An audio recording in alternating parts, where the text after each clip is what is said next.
भाइयों को, प्रकृति प्रेमियों को विजय ग्रीन हाउस के इस ऑक्सीजन बनाने के छोटे से कारखाने से ढेर सारा प्रणाम।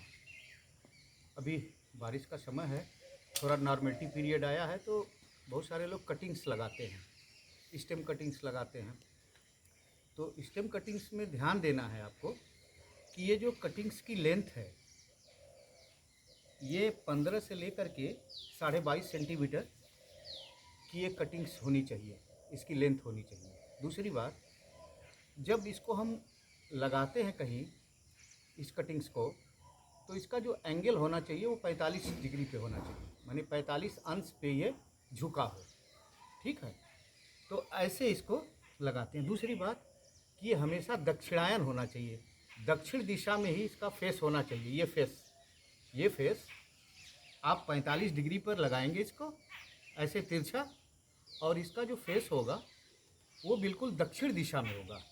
तो इसके दो एडवांटेज होते हैं।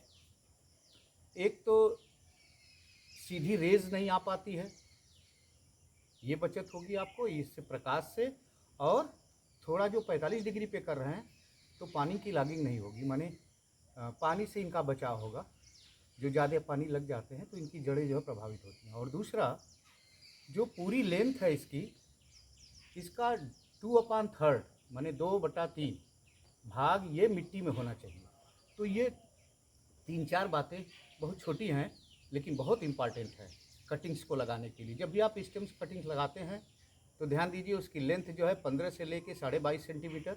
दूसरी बात, जब उसको मिट्टी में आप डालते हैं तो उसका एंगल जो है 45 डिग्री पे होना चाहिए। तीसरी बात, ये इसका पूरे लेंथ का 2/3 भाग जो है ये मिट्टी में होना चाहिए। और इसकी दिशा, माने इसके जो फेस की दिशा है वो दक्षिणायन होना चाहिए, दक्षिण दिशा में होना चाहिए। तो ऐसा करेंगे तो आपकी प्रत्येक कटिंग सफल होगी, उसमें रूट फाइब्रेशन बहुत अच्छा हो जाएगा। तो ध्यान दीजिए, छोटी छोटी टेक्निक है, इसको हम अडाप्ट करते हुए अगर आगे बढ़ेंगे तो निश्चित रूप से हमारे पास ढेर सारे पौधों का कलेक्शन हो जाएगा और फिर हम ऐच्छिक जगह पर उसको लगा सकते हैं। तो सभी किसान भाइयों को, प्रकृति प्रेमियों को इस आशय के साथ एक छोटी सी ट्रिप, और ये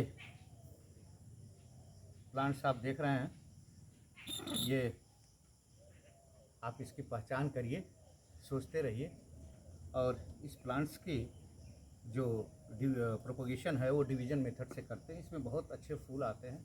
मैंने एक बार जिक्र किया था, ज़रा दिमाग लगाइए। और इसको आप इस समय बहुत ज़्यादा डिवीज़न मेथड से इसका प्रोपोगेशन कर सकते हैं। तो सभी किसान भाइयों को, प्रकृति प्रेमियों को विजय ग्रीन हाउस के इस ऑक्सीजन बनाने के छोटे से कारखाने से ढेर सारा प्रणाम। नमस्कार।